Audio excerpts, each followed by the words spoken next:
Hello, you guys. Salutations. What's going on? We haven't done this in a while. It's been a minute. Oh my! And this has been on tabbed for me. I don't know if I've done this already. I don't know. Let me check as well while I'm talking. But it's been a while since I've done SCP reactions. No, I didn't forget about them. A lot of stuff has been going in my head. For the like y'all know this by now. Like this happens to me all the time. This is what I do. Why is that? Wait a minute. Stop. Why is this a part of the play? Why is Pokemon Indigo League Farewell part of the playlist?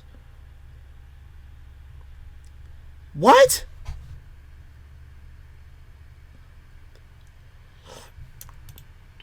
Alright, well, being that I can't seem to see if I reacted to this one, this is going to be exploring the SCP Foundation, SCP-001.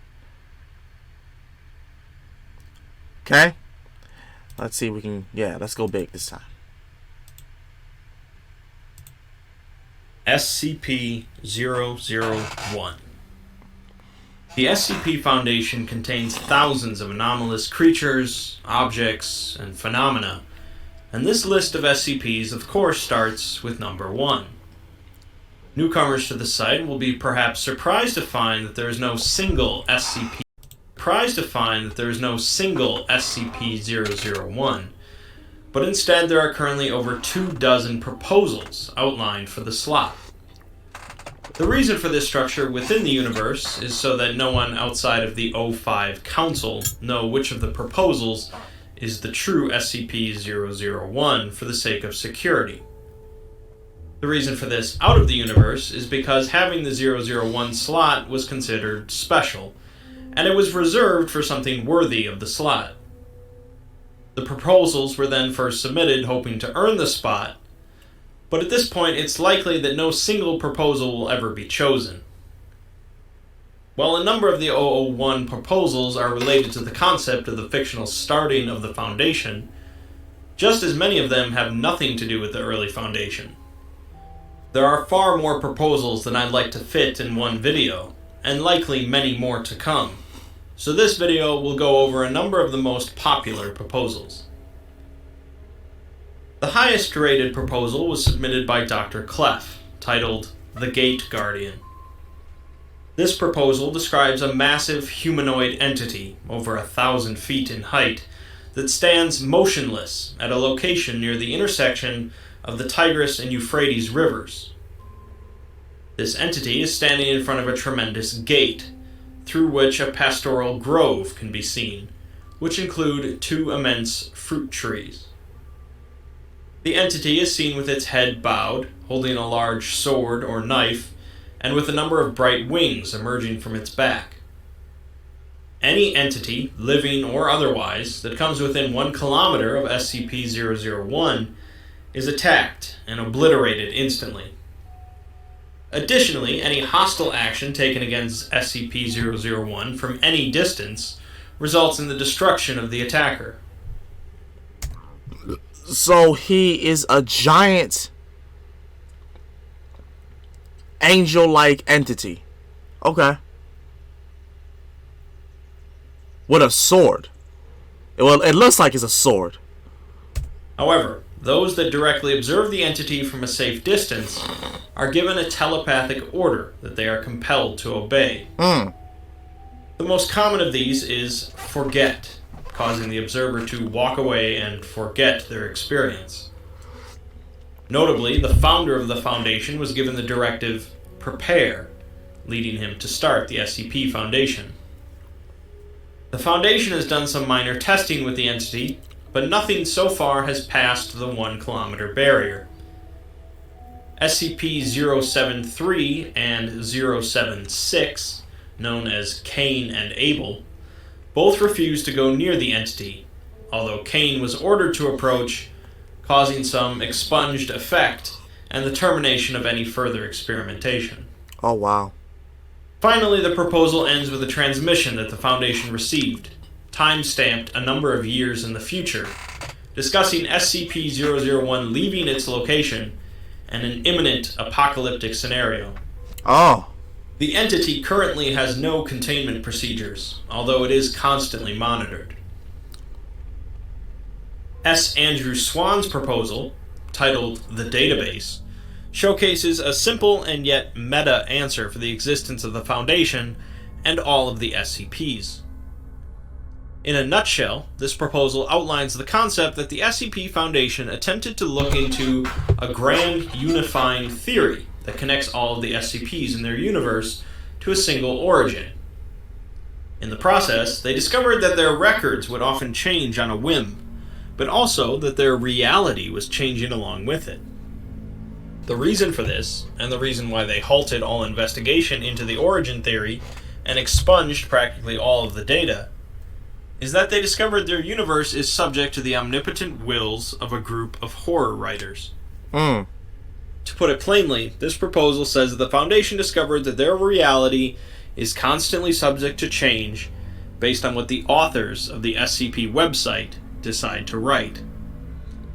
To combat this, the O5 Council had prepared a series of memetic agents that would affect viewers of the SCP database, leading to unconsciousness or death. So let me get this straight. Now we're breaking the fourth wall here. Now it's more of like there's another dimension where if anything's created that's SCP related, it can come to life in that realm.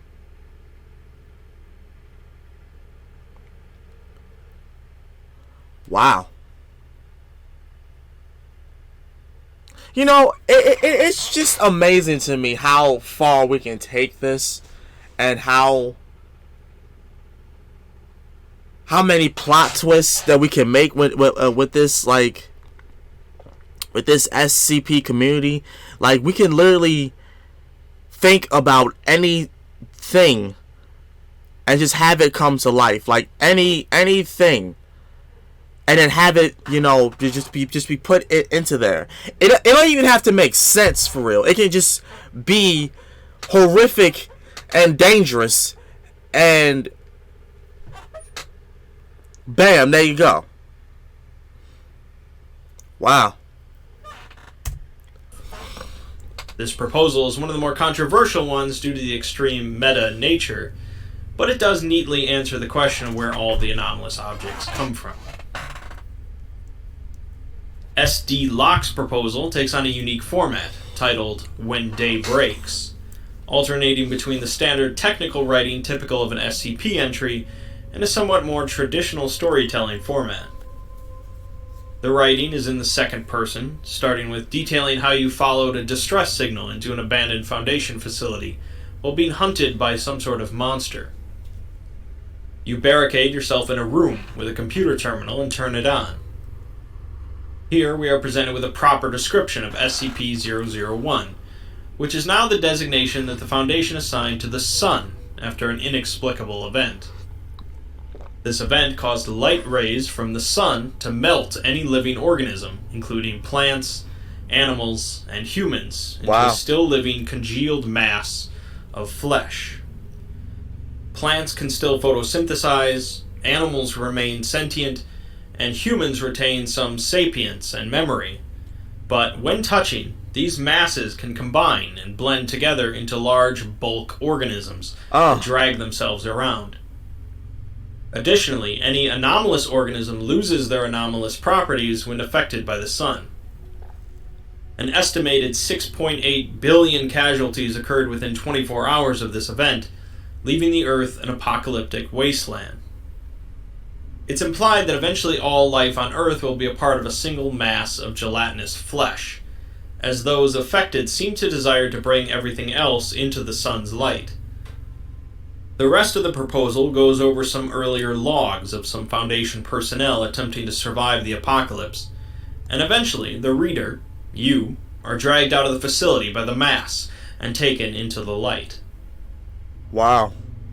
Dr. Mann's proposal, the Spiral Path, is incredibly simple on the surface, merely a circular path in a forest that seems to be continuously uphill when walked in a counterclockwise direction. A fence, some armed guards, and a nearby laboratory make up the basic containment procedures, but an attached document available to new members of the secretive O5 Council provides the full story. The document tells the tale of a physicist named Aaron Siegel, who discovered the anomalous gravel path in 1891.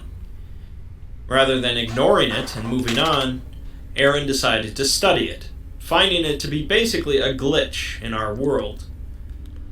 From his experiments, he was able to derive new equations, and he began to create inventions based on these new principles, the first of which was a key that could open any lock, SCP-005.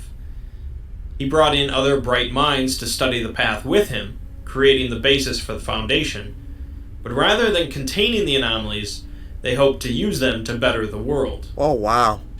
One discovery flowed into the next, and although they started small, they began experimenting with humans and creating more elaborate anomalies.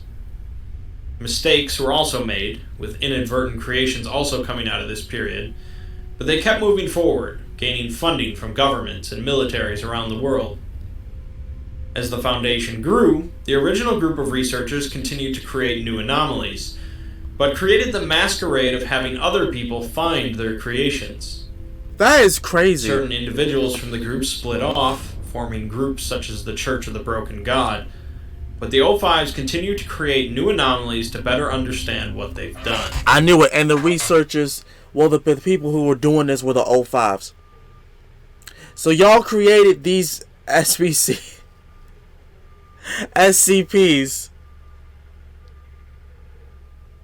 and now y'all trying to just twist and manipulate anybody that tries to make sense out of all of this. That makes sense. That really does, because anything that involves horror or things like that, it always originates to somebody fucking something up. It always originates to that. Like, I don't know why. Like, for every for anyone who wants to know what the hell I'm talking about, go look up any horror movie, and I guarantee you, it's going to be the origin of it is going to be because somebody fucked up, because somebody thought that they could control it, and then all of a sudden, it just goes out of control, and then they act like, you know, that it's because of something else, that like that they didn't have a hand in it, you know what I'm saying, or like that they're trying to manipulate and constride, you know, what really happened, and like other people from finding out the truth and shit.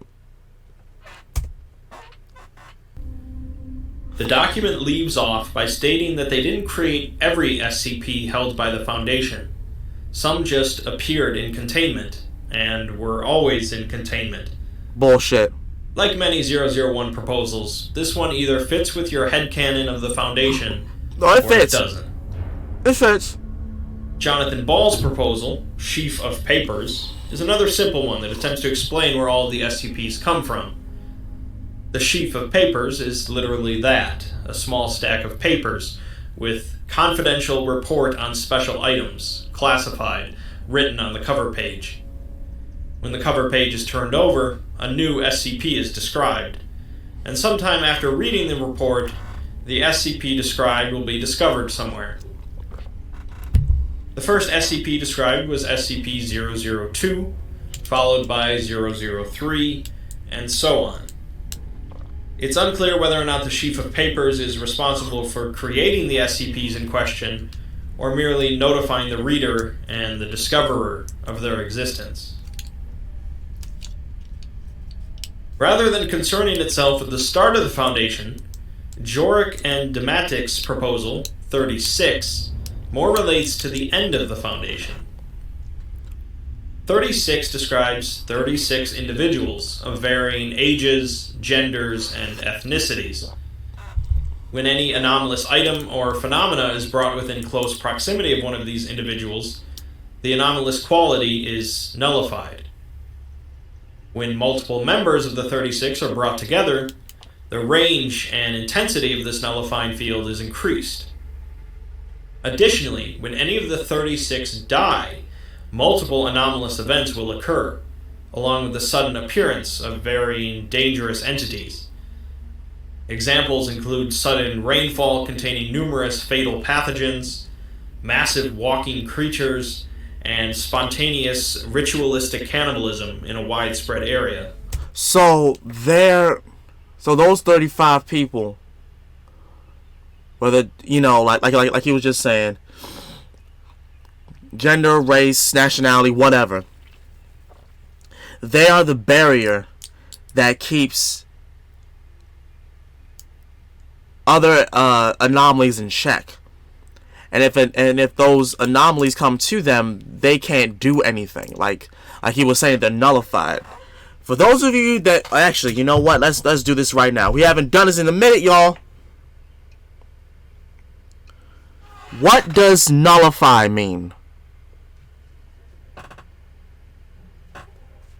Hold on. Do that again. Hold on. Nullify. Goddamn. What does nullify mean? Here's the definition of nullify. Make legally null and void, invalidate. And then there's the other one, make of no use or value, cancel out. Meaning that they can't, there's no effect. So yeah. Wow. Civilian casualties after each of these events are generally tremendous, reaching into the tens or hundreds of thousands.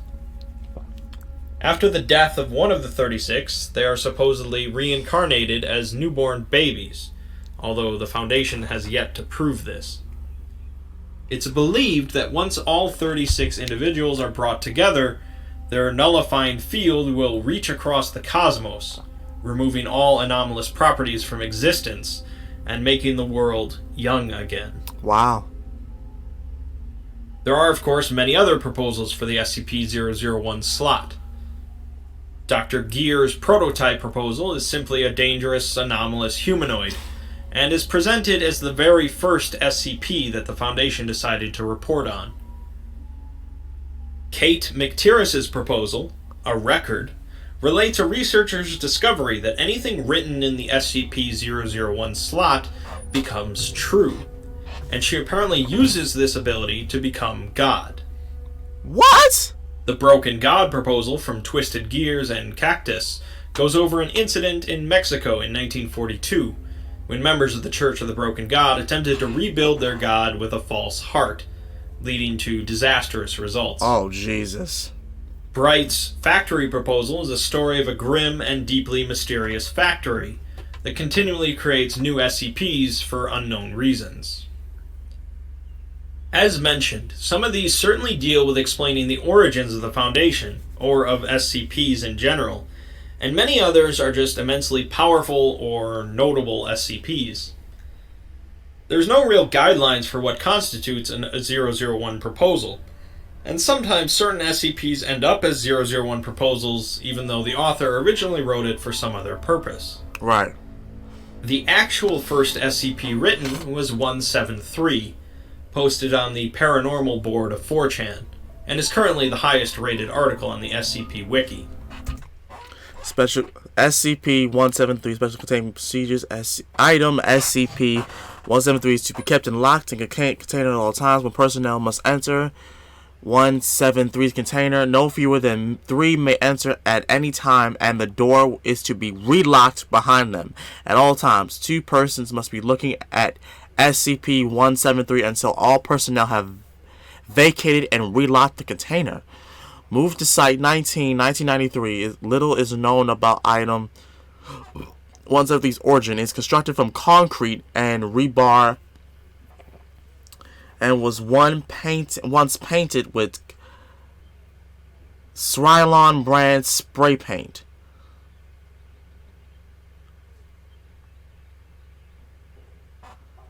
Okay, so it's an item. It's made from concrete and it was spray painted. Okay? SCP-173 is animate and malevolent. If given the chance, it will kill anyone within its line of sight. Its weakness, however, is that it does not move while being watched. Oh! Well, okay. We might do this next. The SCP-001 slot is indicative of the SCP universe as a whole, as so many of them contradict with one another, forcing readers to pick and choose what fits their personal headcanon. I'd encourage you to read a number of them yourself to decide which one suits you, but only the O5 Council know which of them is the truth. I think the first one is: everyone who works in any length of time at the Foundation knows the universe we live in is a seriously fucked up place. Those of us who still believe in God tend towards an ambivalence about his handiwork. But we found out that there is a God, and it is SCP-001, and it's a bunch of horror writers.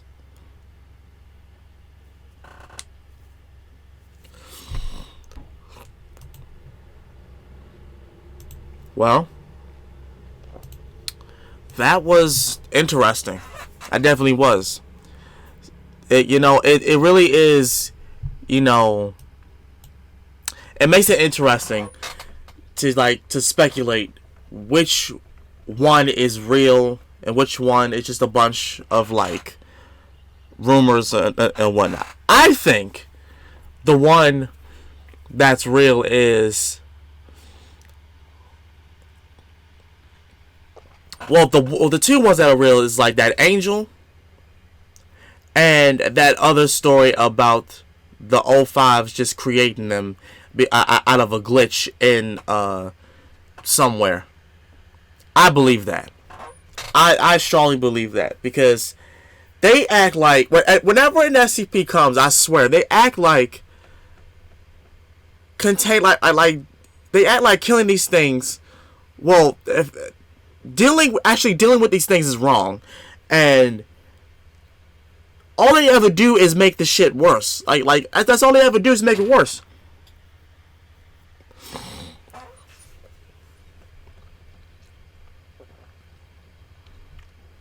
But yeah, let me know what y'all think down below about this. How do you feel about, SCP-001? Which do you think is real? I want to know. As such, it's been Master of Sakurai. I love y'all. Now I'm going to see y'all again next time. I'm out. Peace.